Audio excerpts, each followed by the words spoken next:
അടൂരിലെ UDF സ്ഥാനാർത്ഥി ശാന്തകുമാറിനെതിരെ കേസെടുക്കാൻ ജില്ലാ കളക്ടറുടെ നിർദ്ദേശം. തെരഞ്ഞെടുപ്പ് ചട്ടലംഘനം നടത്തിയെന്ന് ആരോപിച്ചാണ് നടപടി. അപവാദ പ്രചാരണത്തിന്റെ പേരിൽ ശാന്തകുമാർ മാധ്യമങ്ങൾക്ക് മുന്നിൽ പൊട്ടിക്കരഞ്ഞിരുന്നു.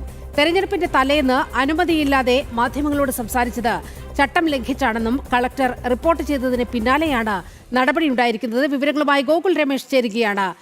ഗോകുൽ, CPM-ന്റെ ഭാഗത്തു നിന്നും ശാന്തകുമാറിനെതിരെ അതീവ ഗുരുതരമായ ആരോപണങ്ങൾ ഉയർന്നിരുന്നു.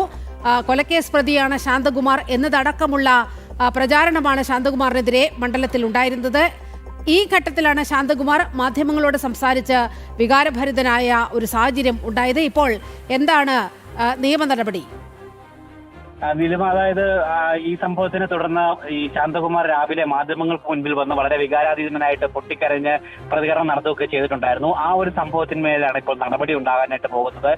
ശാന്തകുമാറിനെതിരെ കേസെടുക്കാനായിട്ട് പത്തനംതിട്ട ജില്ലാ കളക്ടർ നിർദ്ദേശിച്ചിരിക്കുകയാണ്. തെരഞ്ഞെടുപ്പ് ചട്ടലംഘനം നടന്നു എന്ന് കാട്ടിക്കൊണ്ടാണ് ആരോപിച്ചുകൊണ്ടാണ് നടപടി. അപവാദ പ്രചരണത്തിന്റെ പേരിൽ ഇത്തരത്തിൽ മാധ്യമങ്ങളോട് സംസാരിക്കുന്ന ഒരു സംഭവം ഉണ്ടായി. അതിനെ ചൊല്ലിയാണ് കളക്ടർ നടപടി ഇപ്പോൾ ഉണ്ടായിരിക്കുന്നത്. കളക്ടറുടെ നിർദ്ദേശം നേരത്തെ തന്നെ ഉണ്ടായിരുന്നതാണ്. ഇന്ന് നിശബ്ദ വേളയിൽ ഒരു തരത്തിലും മാധ്യമങ്ങളോട് ഈ രീതിയിൽ വോട്ടർമാരെ സ്വാധീനിക്കുന്ന രീതിയിലോ വോട്ട് തേടുന്ന രീതിയിലുള്ള പ്രതികരണങ്ങളോ മറ്റു പരാമർശങ്ങളോ ഒന്നും തന്നെ നടത്തരുതെന്നുള്ള പെരുമാറ്റച്ചട്ടം ഉണ്ടായിരുന്നതാണ്. അത് ലംഘിച്ചു എന്ന് കാട്ടിക്കൊണ്ടാണ് എന്നാലും നടപടി ഉണ്ടായിരിക്കുന്നത്. സൂചിപ്പിച്ചതുപോലെ തന്നെ ഇടത് പ്രവർത്തകരുടെ ഭാഗത്തു നിന്നും വ്യാപകമായിട്ട് ശാന്തകുമാറിനെതിരെ ഇന്നലെയും ഇന്നുമൊക്കെയായിട്ട് ഒരു അപവാദ നോട്ടീസ് പ്രചരണം ഉണ്ടായിരുന്നു. ഈ ശാന്തകുമാർ കൊലക്കേസ് പ്രതിയാണ്, വോട്ട് ചെയ്യരുത് എന്നതടക്കമുള്ള കാര്യങ്ങൾ ഉന്നയിച്ചുകൊണ്ടായിരുന്നു ഒരു നോട്ടീസ് അടൂരിൽ വ്യാപകമായിട്ട് വിതരണം ചെയ്തിരുന്നത്. ഇതിനെതിരെ ശാന്തകുമാറും ഒപ്പം UDF പരാതി നൽകിയതിനെ തുടർന്ന് 2-3 CPM പ്രവർത്തകരെ, 3ഓളം CPM പ്രവർത്തകരെ പോലീസ് അറസ്റ്റ് ചെയ്യുകയും ഒക്കെ തന്നെ ചെയ്തിട്ടുണ്ടായിരുന്നു. തുടർന്ന് ചിറ്റയം ഗോപകുമാർ അടക്കമുള്ള ഇടത് നേതാക്കൾ പോലീസ് സ്റ്റേഷൻ ഉപരോധിച്ചുകൊണ്ട് അവർക്കെതിരെ കേസ് ഒഴിവാക്കുകയും ഒക്കെ തന്നെ ചെയ്യുന്ന സംഭവവികാസങ്ങളും ഇതിനോടനുബന്ധമായിട്ട് ഉണ്ടായിട്ടുണ്ടായിരുന്നു.